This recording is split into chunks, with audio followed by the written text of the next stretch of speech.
Bonjour à tous. Alors aujourd'hui, l'objectif donc de la vidéo va être de corriger donc le travail que vous aviez à faire pour le 27 avril aujourd'hui, c'est-à-dire la fiche numéro 4. Alors, je vous rappelle que nous entamons la deuxième partie donc de ce chapitre sur nourrir les hommes. Donc deuxième partie qui s'intitule la situation alimentaire dans le monde. Donc j'espère que tout le monde a bien pensé à le noter dans son cahier. Et donc dans cette deuxième partie, nous allons en fait avoir trois sous-parties, donc un grand A, un grand B et un grand C. C'est-à-dire que nous allons aujourd'hui faire un point sur notamment le grand A, une humanité mieux nourrie, donc à écrire également dans son cahier. On va voir notamment que les hommes et les femmes sont aujourd'hui beaucoup mieux nourris qu'avant. On verra ensuite dans une deuxième séance que pour autant l'accès à l'alimentation reste inégal et on fera donc un dernier point avec notamment des solutions pour l'avenir pour nourrir l'humanité. Certains me l'ont fait remarquer et donc je le dis tout de suite également, ce plan de travail en effet donc ne concerne que la deuxième partie du chapitre, il n'y a pas de troisième partie puisqu'on s'arrêtera donc avec le grand C et donc une petite évaluation donc pour jeudi dans 10 jours. Alors, l'objectif de la fiche numéro 4 était donc d'étudier des graphiques. Donc, vous aviez trois graphiques. Donc, premier graphique sur l'évolution de la population et de la production agricole entre 1961 et 2012. Donc, un graphique en courbe. Un graphique qui, je vous rappelle comment on présente un graphique, nous donne une période entre 1961 et 2012. Et vous remarquerez, c'est un peu la particularité, que nous avons ici ce qu'on appelle un indice, c'est-à-dire qu'on ne vous donne pas de chiffres en fait précis sur la production agricole qui est la courbe verte ou la population qui est la courbe rouge. En fait, on part d'un point donné qui est 1961 et à partir de ce point de repère, si vous préférez, on va en fait constater une évolution. Et donc les sources là sont des chiffres qui nous sont donnés donc par la FAO et ça date de 2012. Le deuxième graphique, également graphique en courbe, celui-là, il nous montre donc par cette courbe rouge l'évolution de la production mondiale de poissons entre 1960 et 2014. Donc vous avez ici la période qui est indiquée, qui est la même, c'est-à-dire de 1960 à 2015. Et donc là, par contre, vous avez ici les chiffres qui vous permettent donc de savoir en millions de tonnes à combien donc cette production mondiale de poissons équivaut. Le dernier graphique, donc le document 3, c'est donc toujours un graphique en courbe sur l'évolution de la part de personnes souffrant de la sous-alimentation. Alors là tout de suite on s'arrête, la part de personnes, ça veut dire qu'on est ici dans des chiffres relatifs, donc dans les pourcentages, donc dans les proportions, et donc sur les personnes souffrant de la sous-alimentation, je vous renvoie à la définition qu'on a déjà donnée.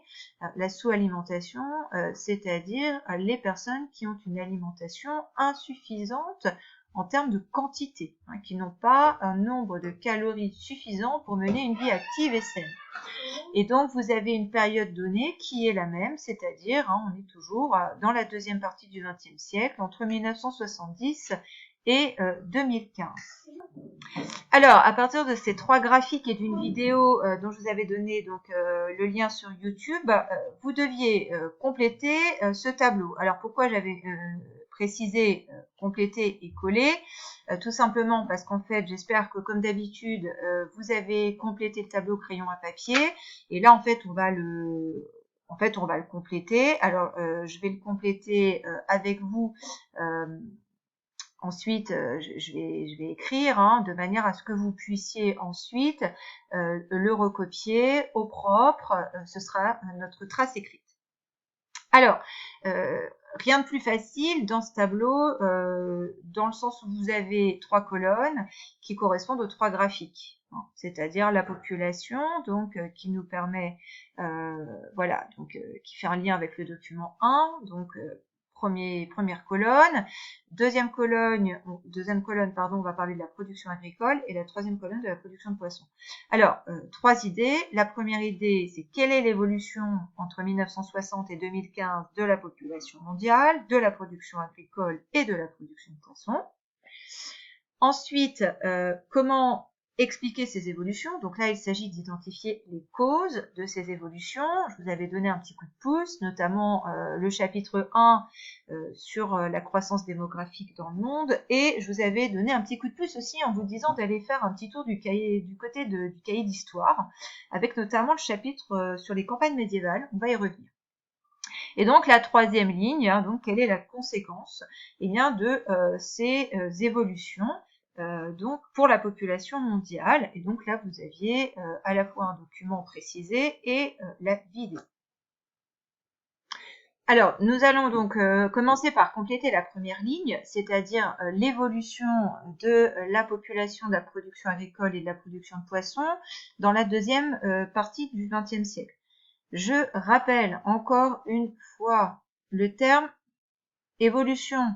Je pense qu'il faudrait que je vous le mette en rouge, en jaune, enfin bref, toutes les couleurs. Le terme évolution renvoie à 3 possibilités. Une évolution peut être une augmentation, une stagnation ou une diminution. Donc, dans votre réponse, n'oubliez jamais qu'on ne doit pas retrouver le terme évolution. On doit retrouver soit ça augmente, soit ça baisse, soit ça stagne. Alors, qu'en est-il de la population? Donc déjà, vous le savez, puisqu'on l'a vu, dans le chapitre 1, la population mondiale, donc ma courbe rouge ici, voilà. Donc ma population mondiale, entre 1961 et 2012, elle a augmenté. Premier point. Alors elle a augmenté, maintenant on peut essayer de préciser un petit peu. Elle est passée, vous le voyez ici, de l'indice 100 à l'indice un peu plus que 200. Ça veut dire quoi? Ça veut tout simplement dire qu'elle a doublé. Voilà, elle a doublé, et ça je vous le rappelle puisqu'on l'a déjà vu, hein, puisque la population mondiale, elle est passée globalement de 3 milliards de personnes à 7,3 milliards aujourd'hui. Voilà, donc là, qu'est-ce qu'on note? Voilà, forte augmentation a été multipliée par 2. Voilà. Qu'en est-il de la production agricole? Je retourne sur mon document 1. La production agricole, c'est ma courbe verte. Donc, je pars de mon point de départ de 1960. Je vais jusqu'en 2012. Qu'est-ce que j'observe? Eh bien, j'observe que la production agricole, elle aussi, elle a fortement augmenté. Et si on observe encore un peu mieux, on peut même être plus précis en disant qu'elle est passée de l'indice 100 à l'indice 300. Donc, en fait, ça veut dire qu'elle a été multipliée par 3. Et là, tout de suite, vous remarquez que la production agricole, elle a augmenté plus rapidement que la population mondiale. Donc ici, je reprends, forte augmentation, elle a été multipliée par 3. Voilà. Alors, il nous reste à jeter un petit coup d'œil sur la production de poissons, hein, que je vais remettre bien. Bref. Alors, la production de poissons, là, cette fois, on est en millions de tonnes. Et on part de 1960, donc en 1960, on est à 40 millions de tonnes, hein, je vous rappelle, 1960, je remonte sur mon graphique, je lis à gauche, je suis en millions de tonnes, et donc de 40 millions de tonnes, je vais jusqu'au bout de la courbe, que j'ai de toute façon bien observé, je sais qu'on est sur une augmentation. 2015, je vais voir à gauche la lecture, donc ici, on est à 160 millions. Donc ça veut dire qu'on est passé de 40 à 160 millions de tonnes. 4 x 4, 16. Donc ça veut dire que la production de poissons, elle a carrément explosé puisqu'elle a été multipliée par 4. Alors, je vais reprendre le même principe que tout à l'heure. Voilà. Elle a été multipliée par 4. Donc, premier constat, la nourriture n'a jamais été aussi abondante sur la planète. Voilà. C'est-à-dire que oui, la population mondiale a doublé depuis 50 ans, mais pour autant, l'augmentation de la production agricole et de la production poisson a été plus rapide. Et donc, tout ceci a permis, déjà, on peut le dire, de mieux nourrir la population au XXe siècle. Alors, on va, avant de compléter justement cette deuxième partie de notre tableau, on va regarder un petit diaporama afin d'identifier les causes de la production agricole et de la production de poissons qui ont fortement augmenté. On complétera tout à l'heure également ce que vous savez déjà, c'est-à-dire les causes de l'augmentation de la population mondiale. Alors, quelles sont les causes de cette augmentation de la production agricole et de la production de poissons? Première raison, eh bien, c'est la mise en culture de nouvelles terres grâce au défrichement. Alors, je vous ai remis ici quand même un petit document qui date du XIVe siècle, qui vous rappelle des petits souvenirs, puisque nous avons vu, notamment, je vous le rappelle, dans le cadre du chapitre d'histoire sur les campagnes au Moyen-Âge, que les grands défrichements ont débuté au Moyen-Âge, et ça a permis aux paysans de mettre en valeur de nouvelles terres. Rappelle que c'est entre le XIe et le XIIIe siècle que l'Occident connaît un essor agricole considérable, et donc les surfaces agricoles, donc les terres cultivées, augmentent considérablement, ce qui permet donc d'augmenter la production agricole. Et bien aujourd'hui, les défrichements continuent. On en avait déjà parlé ensemble, les défrichements continuent, alors ils ne continuent pas dans toutes les parties du monde, ils continuent surtout dans 3 régions du monde. La première région, c'est celle que je vous ai mise ici, c'est l'Amérique du Sud, avec notamment ce qu'on appelle les fronts pionniers, c'est-à-dire un front pionnier, c'est quand on va mettre en valeur un territoire qui était jusque-là inoccupé. Donc vous avez un front pionnier en Amazonie. Voilà un petit peu à quoi ça ressemble un front pionnier, puisque vous avez à la fois 2 documents, ici une photographie de paysage et en même temps ici 2 images satellitales. Donc vous avez un front pionnier, comme on l'appelle ici, en forme d'arête de poisson, où on voit très très bien justement, vu du ciel, ces routes qui sont notamment donc créées par l'homme et qui permettent ensuite voilà, de défricher la forêt et au fur et à mesure du temps, regardez, les défrichements s'accentuent et on voit plus du tout les arêtes de poissons, puisqu'en fait les terres qui sont mises en valeur pour soit l'élevage, soit la culture de soja ici, sont quasi occupent la quasi-totalité donc ici de la photographie, en tout cas tout du moins du bas.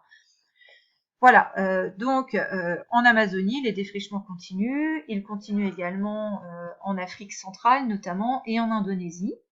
On considère que depuis le début du XXe siècle, la moitié des forêts du monde ont été coupées. Donc ça, c'est une première raison, la mise en culture donc, de nouvelles terres grâce au défrichement. La deuxième raison pour expliquer donc cette augmentation de la production agricole, c'est le développement d'une agriculture donc intensive et productiviste. On a déjà donné les définitions, c'est-à-dire qui recherche des rendements élevés. Alors, ça veut dire quoi? Eh bien, ça veut dire tout simplement que dans la deuxième moitié du XXe siècle, on assiste à une forte mécanisation, c'est-à-dire qu'en fait, on va remplacer la force humaine par la machine. Et donc, vous voyez ici à Villarceau, par exemple, la moisson qui est effectuée par une moissonneuse. Et je vous ai mis à côté une photographie prise dans le Vexin au début du XXe siècle, où on voit que le travail, il est encore basé sur la force animale et la force de l'homme, avec des outils qui sont encore assez rudimentaires, qui n'ont au final pas tant évolué depuis le Moyen-Âge. L'agriculture productiviste, donc, elle se base sur la mécanisation, mais elle se base aussi sur les engrais, sur les pesticides, puisque les pesticides regroupent tout un tas d'appellations diverses et variées, comme les insecticides par exemple. Et elle se base aussi également sur l'irrigation, puisque l'irrigation, c'est l'idée d'acheminer de l'eau jusqu'à un champ pour pouvoir le cultiver. Vous voyez qu'on est capable aux États-Unis de faire de l'agriculture donc en plein désert. Je vous donne la suite sur la vidéo d'après.